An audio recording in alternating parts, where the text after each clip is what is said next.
വിശ്വാസത്തോട് കൂടിയ പ്രാർത്ഥന എന്നാൽ വിശ്വാസത്തോട് കൂടിയ പ്രാർത്ഥന ദീനക്കാരനെ രക്ഷിക്കും. ദീനക്കാരനെ ആ പ്രാർത്ഥന രക്ഷിക്കും. കർത്താവ് അവനെ എഴുന്നേൽപ്പിക്കും. അടുത്തത് പറയുന്നു, കർത്താവ് അവനെ എഴുന്നേൽപ്പിക്കും. അവൻ പാപം ചെയ്തിട്ടുണ്ടെങ്കിൽ അവനോട് ക്ഷമിക്കും. അപ്പൊ വിശ്വാസത്തോടു കൂടിയ പ്രാർത്ഥന ദീനക്കാരനെ എന്ത് ചെയ്യുന്നു? രക്ഷിക്കുന്നു. ഉറക്കെ പറ, രക്ഷിക്കുന്നു. അടുത്ത, കർത്താവ് അവനെ എന്ത് ചെയ്യുന്നു? അവനായിരിക്കുന്ന കിടക്കയിൽ നിന്നും അവസ്ഥയിൽ നിന്നും പ്രാർത്ഥനയുടെ ഫലമായി ദൈവം അവനെ എഴുന്നേൽപ്പിക്കുന്നു. ഇനി 16 തൊട്ടുള്ള വാക്യം വായിച്ചേ.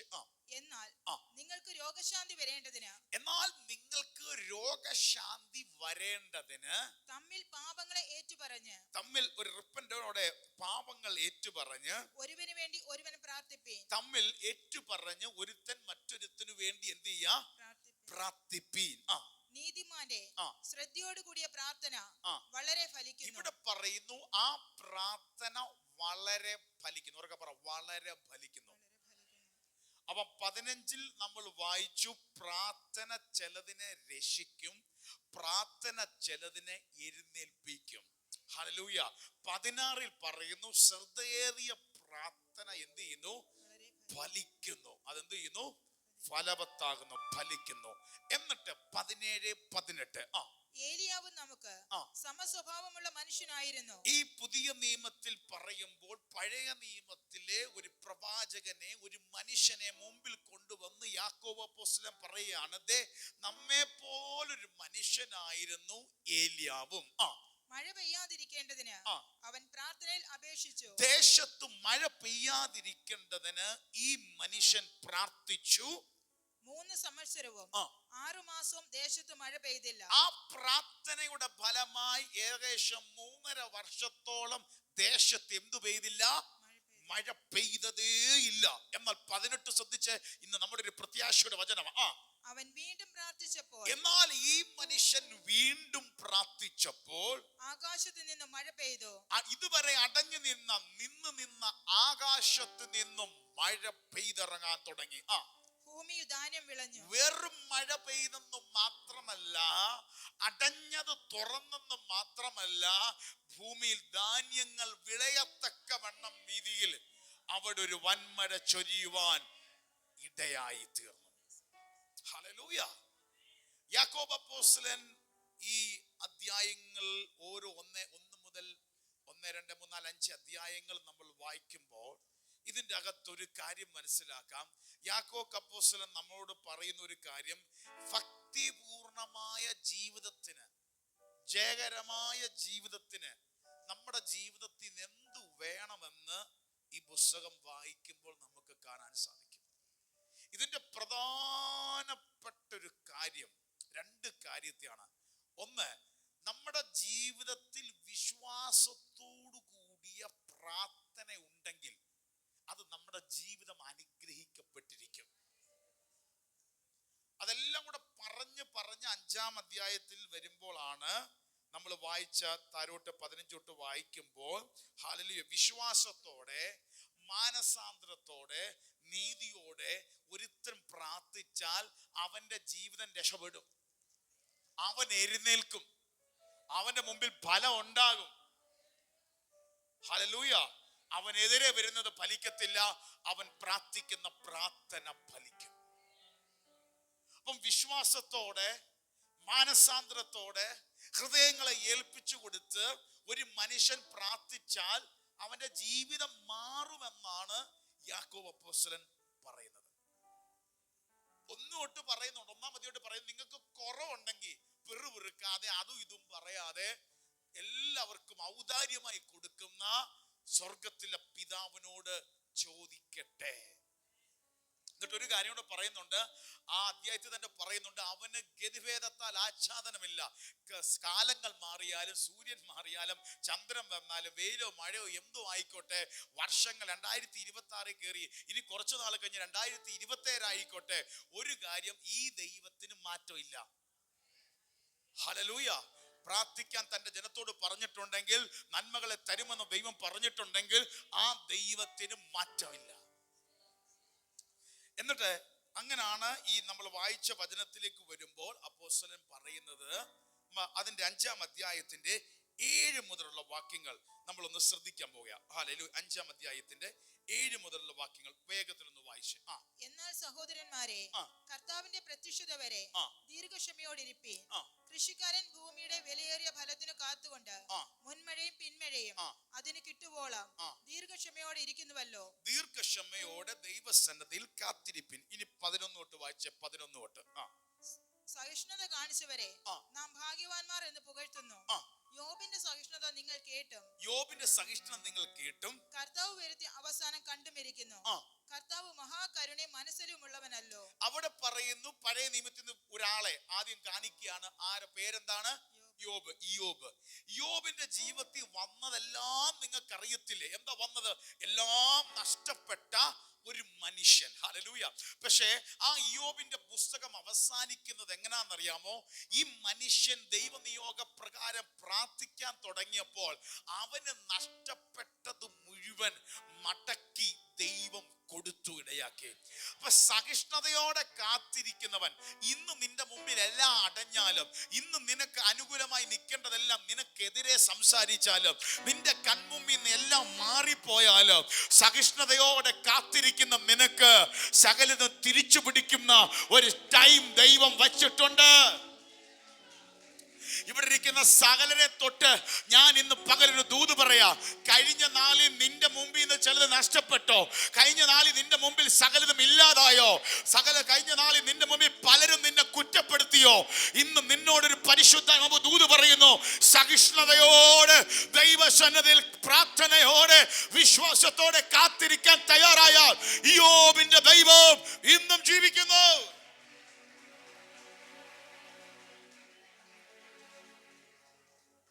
നൂറുകണക്കിന് വർഷങ്ങൾക്ക് ശേഷം യാക്കോബ് അപ്പോസ്തലൻ ആത്മനിയോഗത്തോടെ ലേഖനം എഴുതുമ്പോൾ യാക്കോബ് അപ്പോസ്തലൻ യോബിന്റെ ആ കാര്യം സൂചിപ്പിച്ചു പറഞ്ഞെങ്കിൽ അതിന്റെ അർത്ഥം എന്താണെന്നറിയാമോ? ആ ദൈവം ഇന്നും ചത്തുപോയിട്ടില്ല, ആ ദൈവം ഇന്നും ജീവിക്കുന്ന ദൈവമാണ്. ഹല്ലേലൂയ. ആ ദൈവം ഇന്നും എന്ത് ചെയ്യുന്നുണ്ട്? ജീവിക്കുന്ന ദൈവമാണ്. അപ്പൊ യോബിന്റെ ജീവിതത്തിൽ ദൈവം അത്ഭുതം ചെയ്തു. ഇനി താരോട്ട് വായിക്കുമ്പോൾ ഇനിയാണ് ശ്രദ്ധിക്കാൻ പോകുന്നത്. 13-ാമത്തെ വാക്യം ഒന്ന് വായിച്ച്. 13-ാമത്തെ വാക്യം. നിങ്ങളിൽ കഷ്ടം അനുഭവിക്കുന്നവൻ പ്രാർത്ഥിക്കട്ടെ, സുഖം അനുഭവിക്കുന്നവൻ പാട്ട് പാടട്ടെ. 2 കാര്യമേ പറയുന്നുള്ളൂ. നീ കഷ്ടം അനുഭവിക്കുന്നെങ്കിൽ എന്തോ ചെയ്യണം? പ്രാർത്ഥിക്കുക. സുഖം അനുഭവിക്കുന്നെങ്കിൽ എന്തോ ചെയ്യണം? പാടട്ടെ. പ്രാർത്ഥിക്കുക, പാടുക. ഒന്നി പ്രയർ ചെയ്യുക, അല്ലെ പ്രൈസ് ചെയ്യുക. നിനക്ക് ബുദ്ധിമുട്ടുണ്ടോ? നീ ദൈവത്തോട് പ്രാർത്ഥിപ്പിക്കും. വലിയ പ്രാർത്ഥനയുടെ വിഷയത്തിന്റെ ആഴത്തിലല്ല ആ ബുദ്ധിമുട്ടില്ലയോ, നീ പാടി ദൈവത്തെ മഹത്വപ്പെടുത്തിക്കോ. ഈ 2 ഓപ്ഷനേ ഉള്ളൂ. ഒന്ന് നീ പ്രാർത്ഥിച്ചോ, അല്ലെ നീ ദൈവത്തിന് പാടിക്കോ. പ്രാർത്ഥിച്ചോ, പാടിക്കോ. ഒന്ന് പ്രേയർ, അല്ലെ പ്രൈസ്. ദൈവജനത്തിൽ ഇതിന്റെ അപ്പുറത്ത് വേറൊന്നില്ല. വിഷയം ഉണ്ടെങ്കിലും വിഷയം ഇല്ലെങ്കിലും ഇത് നിന്റെ ജീവിതത്തിന്റെ അകത്തുണ്ടായിരിക്കും. അതുകൊണ്ടോ ഒരു മനുഷ്യന്റെ ഭക്തിപൂർവമായ ജീവിതം പറയാ. പ്രശ്നമുണ്ടോ? പ്രാർത്ഥിക്ക്. പ്രശ്നമുണ്ടോ? പ്രാർത്ഥിക്ക്. സുഖം അനുഭവിച്ചു പോകുന്നുണ്ടോ? സ്തുതിച്ചു ദൈവത്തെ ആരാധിച്ചു. അന്നും ഒന്നിയില് ഒന്നും ഒരു കുറവ് വരുത്തരുത്. ഇത് പറഞ്ഞിട്ടാണ് 15ലേക്ക് നമ്മൾ വായിച്ച വചനത്തിലേക്ക് വരുന്നത്. അവിടെ എന്താണ് പറഞ്ഞത്? 15. എന്നാൽ വിശ്വാസത്തോടു കൂടിയ പ്രാർത്ഥന ദീനക്കാരനെ രക്ഷിക്കും. കർത്താവ് അവനെ എഴുന്നേൽപ്പിക്കും. അവൻ പാപം ചെയ്തിട്ടുണ്ടെങ്കിൽ അവനോട് ക്ഷമിക്കും. എന്നാൽ നിങ്ങൾക്ക് രോഗശാന്തി വരേണ്ടതിന് തമ്മിൽ പാപങ്ങളെ ഏറ്റുപറഞ്ഞ് ഒരുവന് വേണ്ടി ഒരുവൻ പ്രാർത്ഥിപ്പീൻ.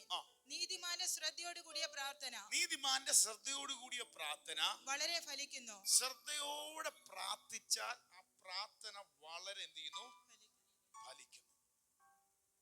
വളരെ ഫലിക്കും. അപ്പം പ്രാർത്ഥന ഫലിക്കും. അടുത്തിരിക്കുന്നവർക്ക് കൈ കൊടുത്ത മുഖത്തോട് നോക്കിയിട്ട് പ്രാർത്ഥന ഫലിക്കും എന്ന് പറഞ്ഞു. ദിവസനെ പ്രാർത്ഥന ഫലിക്കും. പ്രാർത്ഥന എഫക്റ്റ് ആവും. പ്രാർത്ഥന ഫലിക്കും. ഉറക്കെ പറ, പ്രാർത്ഥന ഫലിക്കും. ഏത് ഫലിക്കത്തില്ല, മറ്റുള്ളതൊന്നും ഫലിക്കത്തില്ല, പ്രാർത്ഥന ഫലിക്കും.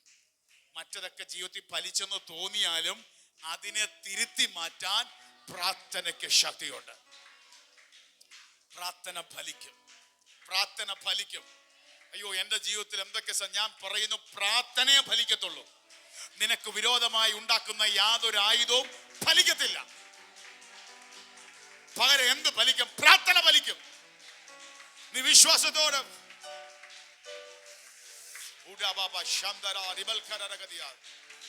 നിങ്ങളുടെ തലമുറയുടെ ജീവിതത്തിൽ എന്ത് ഫലിക്കും? നീ പ്രാർത്ഥിക്കുന്ന പ്രാർത്ഥന ഫലിക്കും. നിന്റെ വീട്ടിൽ എന്ത് ഫലിക്കും? നീ പ്രാർത്ഥിക്കുന്ന പ്രാർത്ഥന ഫലിക്കും. നിന്റെ ഭാവിയിൽ എന്ത് ഫലിക്കും? നീ പ്രാർത്ഥിക്കുന്ന പ്രാർത്ഥന ഫലിക്കും. എന്ത് ഫലിക്കത്തില്ല?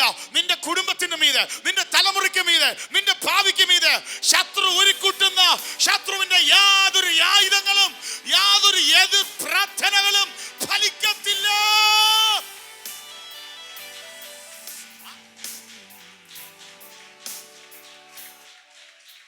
Hallelujah, hallelujah.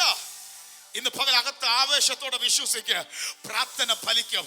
നിന്റെ ജീവിതത്തിനകത്ത് ചിലതിനെ നോക്കി ആത്മാവി പ്രാർത്ഥിച്ചു തുടങ്ങിക്കോ. ആ പ്രാർത്ഥിച്ച ആത്മാവിന്റെ പ്രാർത്ഥനയെ ഫലിക്കത്തുള്ളൂ, മറ്റേതൊന്നും ഫലിക്കത്തില്ല. അത് ഫലിക്കുമെന്ന് തോന്നിയാലും നിനക്ക് വിരോധമായി ഉണ്ടാക്കുന്നത് ഫലിക്കത്തില്ല.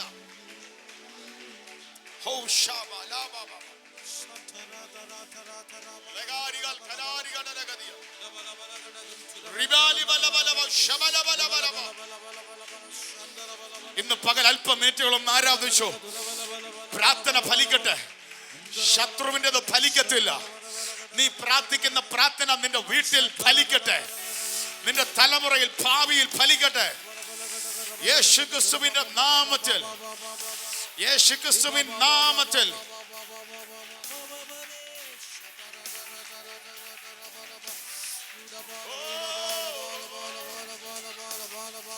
Jesus, Jesus.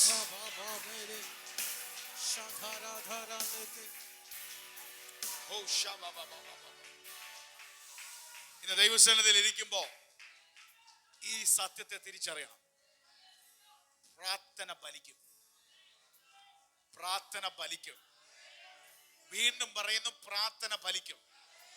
നീ ചിന്തിച്ചു കൂട്ടിയ തിന്മകൾക്കും നിനക്കെതിരെ നിൽക്കുന്ന തിന്മകൾക്കും അപ്പുറത്ത് നീ ആത്മാവി പ്രാർത്ഥിക്കുന്ന പ്രാർത്ഥനയെ ഫലിക്കത്തുള്ളൂ. യാക്കോബ് ആവർത്തിച്ച് പറയാണ്, നീ എത്ര വലിയ കിടപ്പെ കടന്നാലും നിന്നെ രക്ഷിച്ചെഴുന്നേൽപ്പിക്കും. ശ്രദ്ധയോടെ പ്രാർത്ഥിക്കുന്ന പ്രാർത്ഥന ഫലിക്കും. ശത്രുവിന്റെ പ്ലാൻ ഫലിക്കത്തില്ല.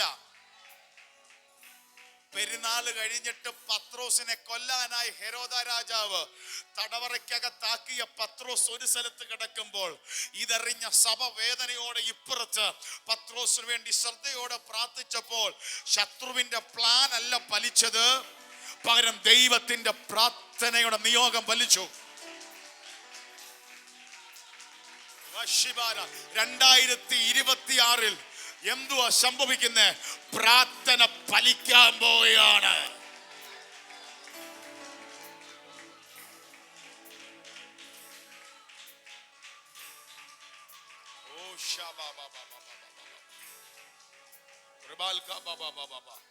ഇത് പറയുമ്പോ ചില കുടുംബങ്ങളിൽ ഈ ദൂത് വന്ന് വീഴുകയാണ്. നിന്റെ വീട്ടിൽ പ്രാർത്ഥന ഫലിക്കാൻ പോവുക, നിന്റെ കൂടാരത്തിൽ പ്രാർത്ഥന ഫലിക്കാൻ പോവുകയാണ്. ഈ മാസത്തിൽ ഹല്ലേലൂയ, ഈ 21-ാം തീയതി ബുധനാഴ്ച ഈ 12:30 ആയ സമയത്ത് ചില കുടുംബത്തെ നോക്കി ഞാൻ പ്രവചിക്കുന്നു, പ്രാർത്ഥന ഫലിക്കാൻ പോവുകയാണ്, പ്രാർത്ഥന ഫലിക്കാൻ പോവുകയാണ്, പ്രാർത്ഥന ഫലിക്കാൻ പോവുകയാണ്, പ്രാർത്ഥന ഫലിക്കാൻ പോവുകയാണ്, പ്രാർത്ഥന ഫലിക്കാൻ പോവുകയാണ്. Receive it. പ്രാപിച്ചോ, പ്രാപിച്ചോ. കരമടിച്ച് ആത്മാവിൽ ആരാധിച്ച് ഈ ദൂതനെ സ്വീകരിച്ചോ. മൽ മൽ അസിക അല്ല കേരികതിയന്തര ഉഡാബ ശബാലി വലകടരകതിയ ലേഖബ ശബാലി വലക ഉഡാബാല ഹംദര വൽകരരകതിയ റീബാല ശബലകടരകതിയ ഉഡാബാല ഹംദര റിവൽകരരകതിയന്തര റീബാബ ശംദര റിവൽകരരകതിയന്തര ഉഡാബ ശിവൽ കരരഗതി അന്തര ഉഡാവ ശംബര റിവൽ കരരഗതി അന്തര ലേഖാവ ശംബര റിഗടരഗതി അന്തര. ദൈവം പറയുന്നു, മകളെ, ഈ ദിവസങ്ങളിൽ നീ ആത്മാർത്ഥമായി പ്രാർത്ഥിച്ചു, ചിലതൊക്കെ ഫലിക്കും. പ്രാർത്ഥന ഫലിക്കും, പ്രാർത്ഥന ഫലിക്കും. ആവർത്തിച്ച് ആവർത്തിച്ച് നിന്റെ മീതെ ദൈവം സംസാരിക്കുന്നു. പ്രാർത്ഥന ഫലിക്കും. ഓ ഷാബാ ലാ ബാ ലാ ബാ റമ ശബീരിഗദിയ ഓ കോ ബാ ബാ ബാ ബാ ശിബാ ബാ ബാ ബാ ബാ ബാ. അല്പ മിനിറ്റ് ഒന്ന് ആരാധിച്ച് പ്രാപിച്ചു. എന്തോ ഇന്നൊരു ദൈവ സാന്നിധ്യം ചലിക്കുകയാണ്. പ്രാർത്ഥന ഫലിക്കും, പ്രാർത്ഥന ഫലിക്കും, പ്രാർത്ഥന ഫലിക്കും, പ്രാർത്ഥന ഫലിക്കും.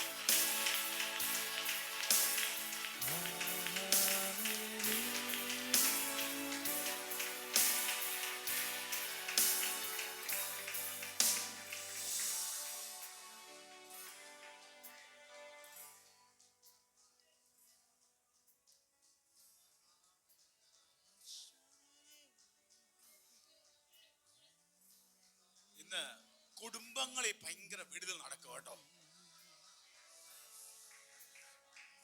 കുടുംബങ്ങളിൽ ചില വിടുതൽ നടക്കുക.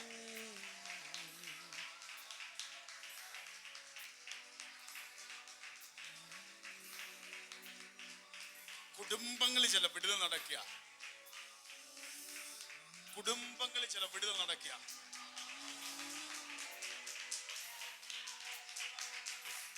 പ്രാർത്ഥന ഫലിക്കും കേട്ടോ.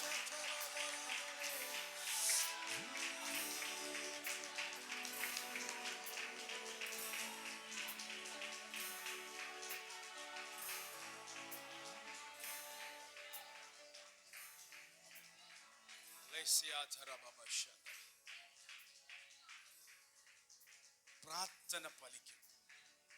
ഉറക്കെ പറ, പ്രാർത്ഥന ഫലിക്കും. ഇത് പറഞ്ഞിട്ട് ഇനിയാണ് നമുക്കുള്ള ദൂത് പറയാം. നമ്മൾ എപ്പോഴും ചിന്തിക്കുക, ശരിയാണ്, നന്നായിട്ട് പ്രാർത്ഥിക്കുന്നവര്, അങ്ങനെ നിൽക്കുന്നവര്, അപ്പോസ്തലന്മാരൊക്കെ അങ്ങനെ പറഞ്ഞാൽ അവർക്കത് ഫലിച്ചാണ്, നമുക്ക് ഫലിക്കുവോ? നമ്മുടെ എല്ലാവരും ചോദ്യമാണ്. അതിന് യാക്കോബ് അപ്പോസ്തലൻ ശക്തമായൊരു ഉത്തരം പറയാണ്. ഫലിക്കുമെന്ന് പറഞ്ഞിട്ട് അതിന്റെ അടുത്ത വാക്യം എങ്ങനെയാണ് പറഞ്ഞത്? 17 എന്താണ് പറയുന്നത്? ഏലിയാവ് നമുക്ക് സമസ്വഭാവമുള്ള മനുഷ്യനായിരുന്നു. എന്നിട്ട് പഴയ നിയമത്തിൽ നിന്ന് ഒരു വ്യക്തിയെ വീണ്ടും കാണിക്കുകയാണ്. ഏലിയാവ്. ഉറക്കെ പറ, ഏലിയാവ്. ഏലിയാവ് വലിയ ആളെന്നല്ല പറഞ്ഞത്, ഏലിയാവ് പ്രവാചകൻ എന്നല്ല ഇവിടെ പറഞ്ഞത്. പകരം നമുക്ക് സമസ്വഭാവമുള്ള മനുഷ്യൻ. പഴയ നിയമത്തിൽ നോക്കുമ്പോ ഏലിയാവ് ആരാ? ശക്തനായ പ്രവാചകൻ. പക്ഷെ പുതിയ നിയമത്തിൽ യാക്കോബ് അപ്പോസ്തലൻ എഴുതുമ്പോ എഴുതുക, നമുക്ക് സമസ്വഭാവം എന്ന് പറഞ്ഞാൽ എന്താ? നമ്മളെ പോലെ. എന്തുവാ നമ്മളെ പോലെ? നമ്മളെ പോലെ ഭയം ഉണ്ടാവും, നമ്മളെ പോലെ മടുക്കും, ഇടയ്ക്കിടയ്ക്ക് നിരാശ ഉണ്ടാവും. ഇതെല്ലാവർക്കും ഉണ്ട്. ആർക്കും ഉണ്ടാവത്തില്ലെന്ന് ഒരിക്കലും പറയത്തില്ല.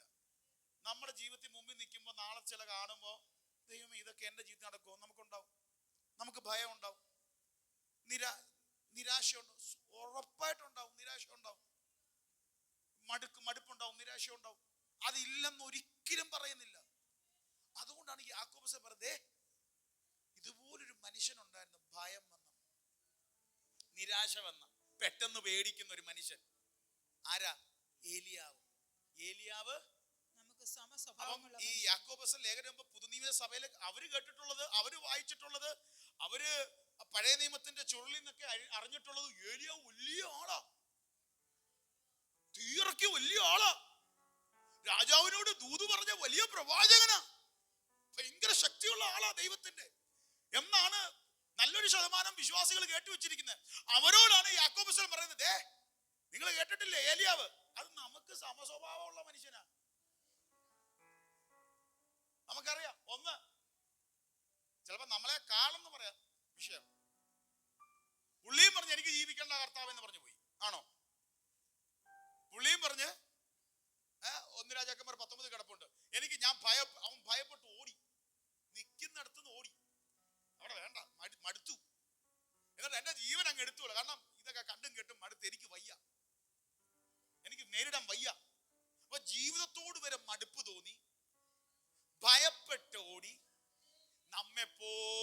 സമസ്വഭാവമുള്ള മനുഷ്യൻ. അത് നമുക്കൊരു ദൂതുണ്ട്. മടുപ്പ് വന്നെങ്കിൽ നീ പ്രാർത്ഥിച്ചോളാനാ പറഞ്ഞേ. ജീവിച്ചിട്ടും കാര്യമില്ല, എന്റെ ജീവിതത്തിൽ എന്നും ഇങ്ങനെയൊക്കെ സംഭവിക്കുന്നത്, നിനക്കും പ്രാർത്ഥിക്കാന്ന ദൂത് പറയുന്നേ. Hallelujah, hallelujah. അപ്പൊ നമ്മെ പോലെ ഉള്ള സമസ്വഭാവമുള്ള മനുഷ്യൻ. ആ എലിയ പ്രവാചകന്റെ സംഭവം ഇവിടെ പറയുന്നു. അവൻ 17 പറയുന്നു നമ്മെ പോലെ സമസ്വഭാവമുള്ള മനുഷ്യൻ. എന്നിട്ട് അവൻ എന്തോ ചെയ്തേ? ഇതേ സമസ്വഭാവം എന്തോ സംഭവിച്ചേ? മഴ പെയ്യാതിരിക്കേണ്ടതിന് അവൻ പ്രാർത്ഥനയിൽ അപേക്ഷിച്ചു. അവൻ ഒരു പ്രാർത്ഥന അങ്ങോട്ട് പ്രാർത്ഥിച്ചു, ഇനി മഴ എന്ത് ചെയ്യരുത്? പെയ്യരുത്. 3 സംവത്സരവും 6 മാസവും ദേശത്ത് മഴ പെയ്തില്ല. ഈ മനുഷ്യൻ പ്രാർത്ഥിച്ചപ്പോ അടയേണ്ടത് അടഞ്ഞു, അടയേണ്ടത് അടഞ്ഞു. പെയ്തിറങ്ങിക്കൊണ്ടിരിക്കുന്നതിനെ നിൽക്കാൻ പറഞ്ഞു, പ്രാർത്ഥിച്ച് സ്റ്റോപ്പായി. ഇതൊരു ദൂതുണ്ട്. നീ പ്രാർത്ഥിച്ചാൽ നിന്റെ ജീവിതത്തിലേക്ക് വന്ന് കയറിക്കൊണ്ടിരിക്കുന്നത്, നിനക്ക് വേണ്ടാത്തത്, നീ പ്രാർത്ഥിച്ചാൽ അത് നിൽക്കും. അടിക്കടി ഒന്ന് മാറി ജീവിതത്തിൽ പെയ്തിറങ്ങുന്ന പോലെ പെയ്തിറങ്ങുന്ന എന്ത് വിഷയത്തെ നിനക്ക് പ്രാർത്ഥിച്ചതിനെ അടയ്ക്കാൻ പറ്റും. ഇന്ന് അതിനാ ദൈവം ചിലർ വിളിക്കുന്നത് ഒന്ന് മാറി ചില കൂടാരങ്ങളിൽ പെയ്തിറങ്ങുന്നതിന് പ്രാർത്ഥനയിൽ അടയും.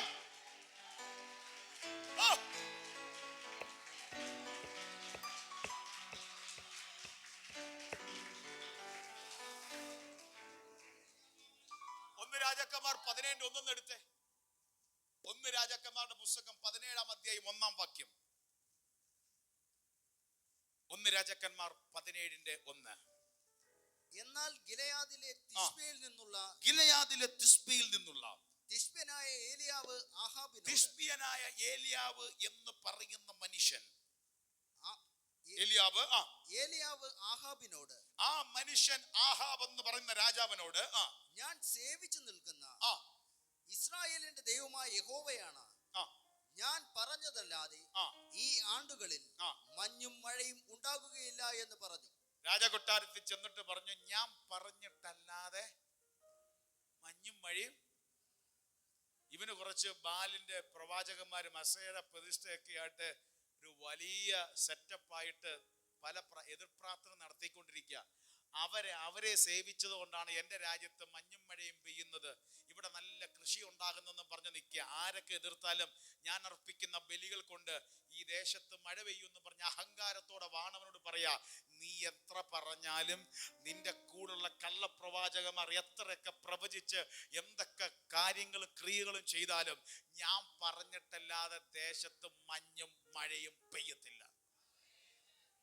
ഒരുത്തൻ പ്രാർത്ഥിച്ചാൽ എതിര് എത്ര പ്രാർത്ഥന ഉണ്ടെങ്കിലും അടയ്ക്കാൻ തീരുമാനിച്ചാൽ അടച്ചിരിക്കും. ഈ ദൂത് പറഞ്ഞിട്ട് പോയി. താരോട്ട് വായിക്കുമ്പോൾ ദേശത്ത് മഴ പെയ്യാതിരുന്ന് ദേശത്തെ തോടുകൾ വറ്റിപ്പോയി. അത് കാരണം എന്ത് സംഭവിച്ചെന്നറിയാമോ? അതിന്റെ 18-ന്റെ 2 വായിച്ചേ. 18-ന്റെ 2. ഏലിയാവ് ആഹാബിന് തന്നെ താൻ കാണിപ്പാൻ പോയി. ക്ഷാമമോ ശമര്യയിൽ കഠിനമായിരുന്നു.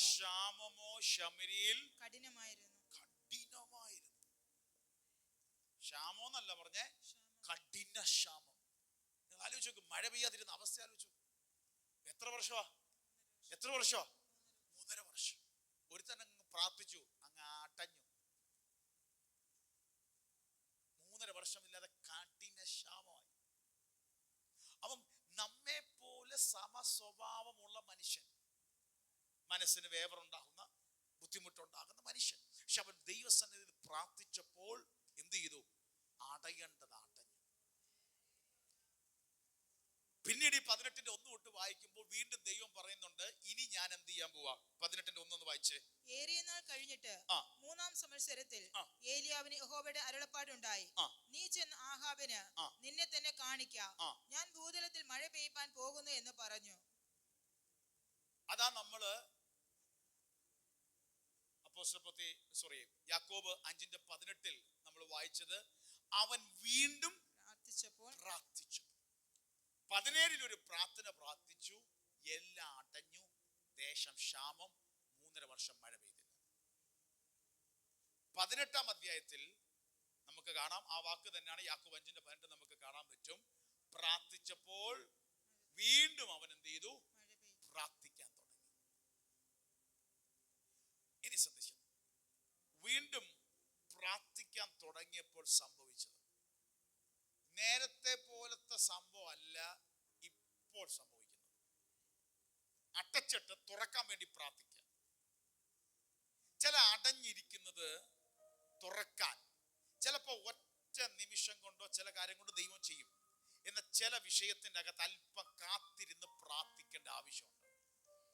ഇനി ശ്രദ്ധിച്ചേ, അപ്പൊ ഈ ദൂത് പറഞ്ഞപ്പം 18:1 ദൈവം പറഞ്ഞു, ഞാൻ വീണ്ടും എന്ത് ചെയ്യാൻ പോവാ? മഴ പെയ്യിക്കാൻ. ഈ ദൂത് ചെന്ന് 1 രാജാക്കന്മാരുടെ പുസ്തകം 18-ാം അധ്യായം ഇനി 41 തൊട്ട് താഴോട്ട് വായിക്കുന്നു. എല്ലാവരും ശ്രദ്ധിക്കുക. പിന്നെ ഏലിയാവ് ആഹാബിനോട്, നീ ചെന്ന് ഭക്ഷിച്ച് പാനം ചെയ്യുക, വലിയ മഴയുടെ മുഴക്കമുണ്ടെന്ന് പറഞ്ഞു. ആഹാബ് ഭക്ഷിച്ച് പാനം ചെയ്യേണ്ടതിന് മല കയറിപ്പോയി. ഏലിയാവോ കർമ്മേൽ പർവ്വതത്തിന്റെ മുകളിൽ കയറി. ദൂത് പറഞ്ഞ് ആഹാബ് അങ്ങ് പോയി, ഏലിയാവോ കർമ്മേൽ പർവ്വതത്തിന് മുകളിൽ കയറി നിലത്ത് കുനിഞ്ഞ് മുഖം തന്റെ മുഴങ്കാലുകളുടെ നടുവിൽ വെച്ചു. തന്റെ പ്രാർത്ഥന ആരംഭിച്ചു. രാജാവിനോട് പറഞ്ഞു മഴ പെയ്യാൻ പോകും. രാജാ പോയി. ഇവൻ മുഴങ്കാലിൽ എന്ത് ചെയ്തു? പ്രാർത്ഥിക്കാൻ തുടങ്ങി. എന്നിട്ട് ബാല്യക്കാരനോട്, സെർവന്റിനോട് പറഞ്ഞു 43 തന്റെ ബാല്യക്കാരനോട്, നീ ചെന്ന് കടലിനു നേരെ നോക്കുക എന്ന് പറഞ്ഞു. അവൻ ചെന്ന് നോക്കിയിട്ട് ഒന്നുമില്ല എന്ന് പറഞ്ഞു. അവൻ ബാല്യക്കാരനോട് പറഞ്ഞു, നീ ചെന്ന് എവിടെ പോയി നോക്കാൻ പറഞ്ഞു? കടലിന് മീതെ നോക്കാൻ. അവൻ ചെന്ന് നോക്കിയിട്ട് പറഞ്ഞു, ഒന്നും കാണുന്നില്ല. എന്ത് കാണുന്നില്ല? നമുക്ക് സമസ്വഭാവമുള്ള മനുഷ്യൻ, നമ്മളും ഇതുപോലെ പ്രാർത്ഥിച്ചു തുടങ്ങുമ്പോ ചില സമയത്ത് ഒന്നും കാണത്തില്ല. ചില സമയത്ത് എന്ത് ചെയ്യത്തില്ല? ഒന്നും കാണത്തില്ല. ഈ സമയത്ത് നമുക്ക് മടുപ്പുണ്ടാവാം, ഈ സമയത്ത് നമുക്ക് ഉപേക്ഷിക്കാൻ തോന്നും. പക്ഷെ ഇവിടെ ഏലിയാവ് എന്താ ചെയ്തെന്നറിയാം? അവൻ വന്നിട്ട് പറഞ്ഞു കടലിന്റെ മീതെ. ഏലിയാവ് എന്താ ഉദ്ദേശിച്ചെന്നറിയാമോ? മഴയുടെ വല്ല ലക്ഷണം ഉണ്ടോ, വല്ല കാർമേഘം കടലിന് മീതെ പൊങ്ങുന്നുണ്ടോ എന്ന വാർത്ത കേൾക്കാൻ സന്തോഷിച്ചാണ് ഇവനെ വിടുന്നത്. ഇവൻ പോയിട്ട് തിരിച്ചു വന്ന് പറയുന്നത് ഒന്നും കാണുന്നില്ല. പിന്നെ എന്ത് ചെയ്യുന്നു? അടുത്ത വാക്യം വെച്ച് അതിനും അവൻ പിന്നെയും 7 പ്രാവശ്യം ചെല്ലുക എന്ന് പറഞ്ഞു. ഏലിയാ പറഞ്ഞു, നീ നിർത്തരുത്. വീണ്ടും എന്ത് ചെയ്യാ? 1-ാം പ്രാവശ്യം പോയി നോ പറഞ്ഞു. 2-ാം പ്രാവശ്യം പോയി ഇല്ല എന്ന് പറഞ്ഞു. അവനോട് പറഞ്ഞു 7 പ്രാവശ്യം. ആ സമയത്തും ഇപ്പുറത്ത് എന്തോ നടക്കുക? ഇവിടെ പ്രാർത്ഥന നടക്കുകയാണ്. നമ്മുടെ ജീവിതത്തിൽ പ്രാർത്ഥിക്കുമ്പോൾ ചില കാര്യങ്ങൾ ഉടനെ കാണണമെന്നില്ല. ഹല്ലേലൂയ. പക്ഷെ വേറൊരു കാര്യമുണ്ട്, അങ്ങനെ കാണാതിരുന്ന് വീണ്ടും പ്രാർത്ഥിക്കുന്നത് അത് തുറന്നു വരുമ്പോ ഭയങ്കര അത്ഭുതം നടക്കാൻ വേണ്ടിയാണ്. ഇന്ന് പകൽ ചിലതിനോട് ദൈവാത്മാവിൽ ദൂത് പറയാണ്, നീ പ്രാർത്ഥിച്ച് വെയിറ്റ് ചെയ്ത് കാണാൻ പറ്റാതെ വീണ്ടും വീണ്ടും പ്രാർത്ഥിക്കുന്ന വിഷയത്തിന് ഒരു മാറ്റം ദൈവം ചെയ്യാൻ പോവുകയാണ്. അങ്ങനെ 7 പ്രാവശ്യം ചെല്ലാൻ പറഞ്ഞു. 18:44 വായിക്കുന്നു, ശ്രദ്ധിക്കുക. 7-ാം പ്രാവശ്യമോ അവൻ, ഇതാ കടലിൽ നിന്ന് ഒരു മനുഷ്യന്റെ കൈ പോലെ ഒരു ചെറിയ മേഘം പൊങ്ങുന്നു എന്ന് പറഞ്ഞു. 7-ാം പ്രാവശ്യം പോയിട്ട് വന്നിട്ട് പറയാണ്, കടലിന്റെ മീതെ എങ്ങനത്തെ ഒരു മേഘമാണ്? ഒരു മനുഷ്യന്റെ കൈ, ഒരു മനുഷ്യന്റെ കൈ പോലെ. ഒരു മനുഷ്യൻ. നമ്മുടെ കൈ എത്ര ഉണ്ട്? നിങ്ങളുടെ കൈ ഒന്ന് ഉയർത്തിയേ. മൊത്തത്തിൽ എത്ര ഉണ്ട്? 2 അടി അല്ല 3 അടി മാക്സിമം 4 അടി വരത്തില്ല. 3 അടിക്കകത്തുള്ള സംഭവം, 3.5 അടിക്കകത്തുള്ള സംഭവം ഇത്രയേ ഉള്ളൂ. ഇത്രയും കൊണ്ട് എവിടെയെങ്കിലും മഴ പെയ്ത് ആരെങ്കിലും കണ്ടിട്ടുണ്ടോ? ഇല്ല. പോയിട്ട് വന്നപ്പോ ഒരു 7-ാം പ്രാവശ്യം പോയിട്ട് വന്നപ്പോ ഒരു മനുഷ്യന്റെ കൈ പോലിരിക്കുന്ന ഒരു ചെറിയ മേഘം. എന്നിട്ട് പറഞ്ഞു ഒരു ചെറിയ മേഘം. ദൂരെ നോക്കുമ്പോ ഒരു മനുഷ്യന്റെ കൈ ഇങ്ങനെ എങ്ങനെ പാടുണ്ടോ അതുപോലെ കാണും. ഒരു ചെറിയ മേഘം. ഇന്ന് പകൽ ഒരു ദൂത് പറയാ, നീ പ്രാർത്ഥിക്കാൻ തയ്യാറായാൽ ഒന്നുമില്ലാത്തിടത്തു നിന്നും ചെറിയ മേഘത്തെ ദൈവം കാണിക്കും. അവിടം കൊണ്ട് നിൽക്കരുത്. നീ കണ്ട ചെറിയ മേഘത്തെ കണ്ട് നീ നിൽക്കരുത്. ചെറിയ പ്രാർത്ഥിക്കാൻ വന്ന് ഒന്ന് രണ്ട് വിഷയങ്ങൾക്ക് വിടുതൽ കിട്ടി നിക്കരുത്. ഹല്ലേലൂയ. നിന്നെ ആ മേഘം കാണിച്ചത് എന്തിനാന്നറിയാമോ? അതിന്റെ അപ്പുറത്തൊരു വലിയ ദൈവപ്രവൃത്തി ദൈവം ചെയ്യാനാണ്. ആമേൻ. മേഘം കണ്ടു, പിന്നെ അങ്ങോട്ട് വായിച്ചു. അതിനു അവൻ, നീ ചെന്ന് ആഹാബിനോട് മഴ നിന്നെ തടുക്കാതിരിക്കേണ്ടതിന് രഥം പൂട്ടി ഇറങ്ങി പോക എന്ന് ബോധിപ്പിക്കുക എന്ന് പറഞ്ഞു. അപ്പുറത്തേക്ക് വീണ്ടും ആശ്വാസ. ആഹാബിനോട് പറഞ്ഞത്, മഴ നിന്നെ തടുക്കരുത്, വേഗം രഥം പൂട്ടിപ്പോയ്ക്കോ, വൻമഴ പെയ്യാൻ പോയാ. ചെറിയ മേഘം കണ്ടപ്പോഴേ ദൈവദാസന് മനസ്സിലായി ഇത് കളി മാറാൻ പോവുകയാണ്. നീണ്ട 3.5 വർഷത്തെ ദേശത്തിന്റെ ഉണക്ക് മാറാൻ പോവുകയാണ്. ക്ഷണത്തിൽ ആകാശം മേഘവും കാറ്റും കൊണ്ട് കറുത്തു വൻമഴ പെയ്തു. ക്ഷണത്തിൽ ആകാശം മേഘവും കാറ്റും കൊണ്ട് കറുത്തു. അപ്പൊ ഇച്ചിരി കൈപ്പത്തി പോലെ ഇരിക്കുന്ന മേഘം മൊത്തം അങ്ങ് നിറഞ്ഞു, മൊത്തം അങ്ങ് എന്ത് ചെയ്തു? അപ്പൊ നേരത്തെ 7ാം പ്രാവശ്യം പോയപ്പോ ആകാശത്തിനോട് നോക്കിയപ്പോ എന്തോ കണ്ടേ? നിങ്ങൾ ചിന്തിച്ചു നോക്ക്. ഒരു മനുഷ്യന്റെ കൈ പോലുള്ള ഒരു മേഘത്തിന്റെ ചെറിയൊരു വര പോലെ കണ്ടു. പക്ഷെ ഇപ്പോൾ എന്തോ സംഭവിക്കുന്നേ? മൊത്തം മേഘം കൊണ്ട് മൂടി കറുത്തിരുണ്ട് വൻമഴ പെയ്യാൻ തുടങ്ങി. ഹല്ലേലൂയ. എന്നിട്ട് ആ സംഭവം യാക്കോബ് വസനം പറയുമ്പോൾ ശ്രദ്ധിച്ചോണം. 5:18 എങ്ങനെയാ പറയുന്നത്? യാക്കോബ് 5:18 എന്താ പറയുന്നത്? അവൻ വീണ്ടും ശ്രദ്ധിച്ചോണം. അവൻ വീണ്ടും പ്രാർത്ഥിച്ചപ്പോ ആകാശത്ത് നിന്ന് മഴ പെയ്തു, ഭൂമിയിൽ ധാന്യം വിളഞ്ഞു. ആകാശത്ത് നിന്ന് മഴ പെയ്തുക മാത്രമല്ല, ഭൂമിയിൽ നിന്ന് എന്ത് ചെയ്തു? സീസൺ മാറി. ഇതുവരെ ഉണങ്ങിയത്, ഇതുവരെ ഇട്ടാലൊന്നും കിളിക്കാത്തത്, ഇതുവരെ ഒരു പച്ചപ്പും കാണാത്തത്, പക്ഷെ പ്രാർത്ഥിച്ചു കഴിഞ്ഞപ്പോ മഴ പെയ്തെന്നു മാത്രമല്ല, അവിടുന്ന് ഇവിടുന്നൊക്കെ കിളിക്കാൻ തുടങ്ങി, ഫലം ഉണ്ടാവാൻ തുടങ്ങി. Hallelujah, hallelujah. ഇന്ന് പകലൊരു ദൂത് പറയാം. പ്രാർത്ഥന ഡോറുകൾ അടയ്ക്കുക മാത്രമല്ല, പ്രാർത്ഥന ചില ഡോറുകളെ തുറക്കാൻ ശക്തിയുണ്ട്. പ്രാർത്ഥന പുതിയ സീസണുകൾ ഉണ്ടാക്കും. പ്രാർത്ഥന കൈമറ്റുകൾ അന്തരീക്ഷങ്ങളെ മാറ്റും. ഇന്ന് പകൽ പ്രാർത്ഥന ഇതുവരെ കണ്ട അന്തരീക്ഷമല്ല, നല്ല അന്തരീക്ഷം നിന്റെ വീട്ടിൽ ഉണ്ടാക്കാൻ, നിന്റെ ഭാവിയിൽ ഉണ്ടാക്കാൻ എന്റെ ദൈവം വിശ്വസ്തനാണ്.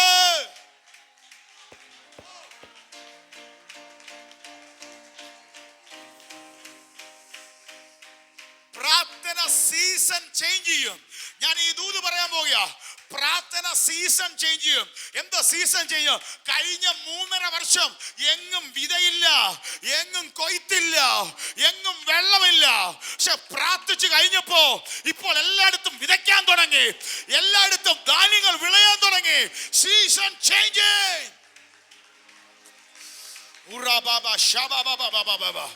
എവിടെയൊക്കെയോ ദൈവം പറയുന്നു, നിന്റെ സീസൺ ചേഞ്ച് ആവാൻ പോവുക, നിന്റെ വീട്ടിന്റെ ക്ലൈമറ്റ് ചേഞ്ച് ആകാൻ പോവുക, നിന്റെ സീസൺ ചേഞ്ച് ആകാൻ പോവുക. ആരാധിച്ചോ, ദൈവമക്കളോട് ആരാധിച്ചോ.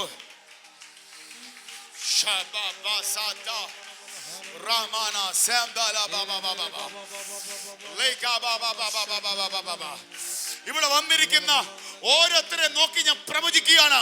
നിന്റെ സീസൺ ചേഞ്ച് ആവാൻ പോയാ, നിന്റെ സീസൺ ചേഞ്ച് ആവാൻ പോയാ, നിന്റെ ക്ലൈമറ്റ് ഷിഫ്റ്റ് ആവാൻ പോയാ, ഡോറുകൾ ഓപ്പൺ ആകാൻ പോയാ.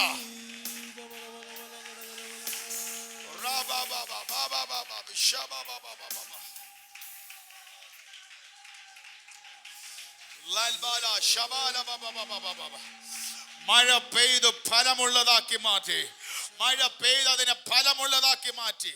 ഉണങ്ങിക്കിടന്ന ഭൂമി ധാന്യം വിളയാൻ തുടങ്ങി. കാരണം പ്രാർത്ഥന. ഈ കൈപ്പത്തി പോലുള്ള മേഘം കണ്ടുവന്നിട്ട് നമ്മളെ കൊണ്ട് നിർത്താൻ പിശാചിന് ഭയങ്കര പ്ലാൻ ഉണ്ടാക്കും. സമ്മതിച്ചു കൊടുക്കരുത്. കൈപ്പത്തി കൊണ്ടുള്ള മേഘം കണ്ടിട്ട് യഥാർത്ഥ വിടുതൽ വരത്തില്ല. യഥാർത്ഥ വിടുതൽ മഴ മാത്രമല്ല, ആ ദേശത്തിന്റെ അന്തരീക്ഷം മാറ്റണം, ഗ്രൗണ്ടിന്റെ അന്തരീക്ഷം മാറ്റണം, പുതിയ സീസൺ ഉണ്ടാക്കണം, വിതയുടെയും കൊയ്ത്തിന്റെയും സീസൺ. നമ്മുടെ ജീവിതത്തിൽ പ്രാർത്ഥിച്ചാൽ ജീവിതത്തിൽ മാറ്റം ഉണ്ടാവും. നമ്മുടെ മാതൃക ആരാന്നറിയാമോ? യേശു കർത്താവ്. എബ്രായർ 5:7. യേശു കർത്താവ് ഈ ഭൂമിയിലായിരിക്കുമ്പോൾ നമുക്ക് കാണിച്ച മാതൃക. ക്രിസ്തു തന്റെ ആ. ഐഹിക ജീവകാലത്തു തന്നെ ഈ എർത്തലി മിനിസ്ട്രി ഈ ഭൂമിയിലായിരുന്ന സമയത്ത് തന്നെ മരണത്തിൽ നിന്ന് രക്ഷിപ്പാൻ കഴിയുന്നവനോട് ആ. ഉറച്ച നിലവിളിയോടും ആ. കണ്ണുനീരോടും കൂടി അപേക്ഷയും ആ. അഭയയാചനയും കഴിക്കുകയും ആ. ഭയഭക്തി നിമിത്തം ആ. ഉത്തരം ലഭിക്കുകയും ചെയ്തു. യേശു കർത്താവ് പൂർണ്ണ ദൈവമായിരിക്കുമ്പോൾ തന്നെ പൂർണ്ണ മനുഷ്യനായിരുന്നു. ആ മനുഷ്യത്വത്തിൽ നിന്നുകൊണ്ട് പിതാവാം ദൈവത്തോട് എന്ത് ചെയ്തു? പ്രാർത്ഥിച്ചു. യേശു കർത്താവ് ഈ ഭൂമിയിലായിരിക്കുമ്പോൾ എന്ത് ചെയ്തിരുന്നു? പ്രാർത്ഥിച്ചു. ഉറച്ച നിലവിളിയോടും കണ്ണീരോടും കൂടെ അപേക്ഷിച്ചു. ഭയഭക്തി നിമിത്തം അവന് ഉത്തരം ലഭിച്ചു. ഇനി ശ്രദ്ധിച്ചേ, യേശു കർത്താവ് ഈ ഭൂമിയിലായിരിക്കാൻ നേരത്തെ എങ്ങനെയാ? യേശുവിന്റെ ജീവിതത്തിന്റെ ശുശ്രൂഷ ആരംഭിച്ച സമയം യേശു പ്രാർത്ഥിച്ചാണ് തുടങ്ങിയത്.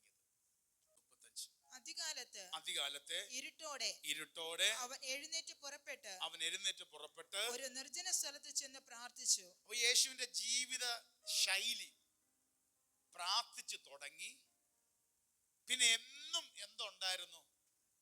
പ്രാർത്ഥന ഉണ്ടായിരുന്നു. കൂടുതലും ഏത് സമയമാണ്? പകല് ശുശ്രൂഷ യാത്രയായതുകൊണ്ട് എപ്പോഴായിരുന്നു? അതികാലത്തെ ഇരുട്ടോടെ. സൂര്യൻ ഉദിക്കുന്നതിന് അല്പം മുമ്പുള്ള സമയം. അതികാലത്തെ ഇരുട്ടോടെ അവൻ എഴുന്നേറ്റ് പുറപ്പെട്ട് ഒരു നിർജ്ജന സ്ഥലത്ത് വലിയ ശല്യങ്ങളും ബഹളങ്ങളും ഒന്നും ഇല്ലാത്തൊരു സ്ഥലത്തോട്ട് മാറിപ്പോയിരുന്നു. എന്ത് ചെയ്തു? പ്രാർത്ഥിച്ചു. ഇനി യേശുവിന്റെ ജീവിതത്തിൽ വേറൊരു സ്വഭാവം ഉണ്ടായിരുന്നു. എന്ത് തിരഞ്ഞെടുക്കുന്നതിന് മുമ്പ് പ്രാർത്ഥിച്ചിട്ട് കാര്യങ്ങൾ തീരുമാനിക്കണം. ലൂക്കോസ് 6:12-13 വായിച്ച്. ലൂക്കോസ് 6:12-13.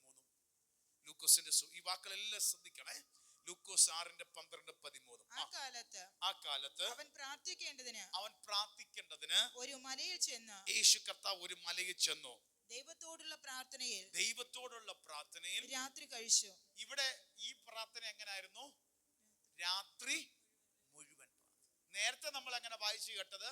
അതികാലത്തെ ഇരുട്ടോടെ, സൂര്യൻ അല്പം ഉദിക്കുന്നതിന് മുമ്പുള്ള ഇരുട്ടോടുള്ള സമയം. ഇവിടെ എന്താണ്? ഒരു രാത്രി മുഴുവൻ എന്ത് ചെയ്തു? പ്രാർത്ഥിച്ചു. ഇനി അടുത്തത് എന്താണ്? നേരം വെളുത്തപ്പോൾ അവൻ ശിഷ്യന്മാരെ അടുക്ക വിളിച്ചു. അവരിൽ 12 പേരെ തിരഞ്ഞെടുത്തു. മതി. 12 ശിഷ്യന്മാരെ, അപ്പോസ്തലന്മാരെ തിരഞ്ഞെടുത്തു. അതെന്തിനു ശേഷമാണ്? പ്രാർത്ഥനയ്ക്ക് ശേഷം. അപ്പൊ പ്രാർത്ഥനയിൽ തുടങ്ങി, എല്ലാ ദിവസവും അധികാലത്തെ പ്രാർത്ഥനയിൽ തുടർന്ന് ഇവിടെ ഒരു രാത്രി മുഴുവൻ പ്രാർത്ഥിച്ചു. പ്രാർത്ഥനയിൽ ചില വിഷയങ്ങൾക്ക് തെരഞ്ഞെടുപ്പ് എടുത്തു. വാക്ക് ശ്രദ്ധിച്ചേ. പ്രാർത്ഥനയിൽ തുടങ്ങി, പ്രാർത്ഥനയിൽ തുടർന്ന്, പ്രാർത്ഥനയിൽ ചില തെരഞ്ഞെടുപ്പുകളെ എന്ത് ചെയ്തു? എടുത്തു. ഇനി യേശു കർത്താവിന്റെ ശുശ്രൂഷയുടെ അവസാന സമയമാകുമ്പോൾ അവിടെയും നമുക്ക് എന്തറിയാൻ പറ്റും? ഗെത്സമനെയും മറ്റു സ്ഥലങ്ങളെല്ലാം എന്ത് ചെയ്തു? പ്രാർത്ഥിച്ചു. അപ്പൊ പ്രാർത്ഥനയിൽ തുടങ്ങി, പ്രാർത്ഥനയിൽ തുടർന്നു, പ്രാർത്ഥനയിൽ തെരഞ്ഞെടുപ്പ് വന്ന് തന്റെ ഒടുക്കവും പ്രാർത്ഥനയിലായി. അതാണ് ഐഹിക ജീവിതകാലത്ത് കർത്താവ് പ്രാർത്ഥിച്ചു. അപ്പൊ നമ്മുടെ ജീവിതത്തിന്റെ മാതൃക യേശു കർത്താവ്. ഇത് നിൽക്കുമ്പോൾ തന്നെയാണ് യാക്കോബ് അപ്പോസ്തലൻ പറയുന്നത്, നിങ്ങൾ പ്രാർത്ഥിപ്പീൻ, സഹിഷ്ണുതയോടെ പ്രാർത്ഥിപ്പീൻ. യോബിന്റെ വിഷയം പറഞ്ഞു. വിശ്വാസത്തോടെ, സ്ഥിരതയോടെ, മനസ്സാടി ഉലഞ്ഞാലും വീണ്ടും നീ ദൈവസന്നിധിയിൽ ഇരുന്ന് പ്രാർത്ഥിച്ചോ. ഏലിയാവിന്റെ സംഭവത്തെ പറഞ്ഞ് അവിടെ അത്ഭുതത്തെ ചെയ്യുന്ന ഒരു കർത്താവ്. ഇന്ന് പകൽ എന്റെ ശബ്ദം കേൾക്കുന്ന നിങ്ങളോടൊരു ദൂത് പറയാം. പ്രാർത്ഥിക്കാൻ തയ്യാറായാൽ അന്തരീക്ഷം മാറും. പ്രാർത്ഥിക്കാൻ തയ്യാറായാൽ പുതു സീസൺ ദൈവം തുറന്നു തരും. പ്രാർത്ഥിക്കാൻ തയ്യാറായാൽ തുറന്നു നിൽക്കുന്ന ഇരുട്ടിന്റെ മണ്ഡലങ്ങളെ ദൈവം അടയ്ക്കും. പ്രാർത്ഥിക്കാൻ തയ്യാറായാൽ നിനക്ക് വേണ്ടി തുറന്നു വരേണ്ടതിനെ എൻ്റെ ദൈവത്താൽ തുറന്നു വന്ന് ദൈവാത്മാവിന്റെ പ്രവൃത്തി നിന്റെ ജീവിതത്തിന്റെ അകത്ത് സംഭവിക്കും.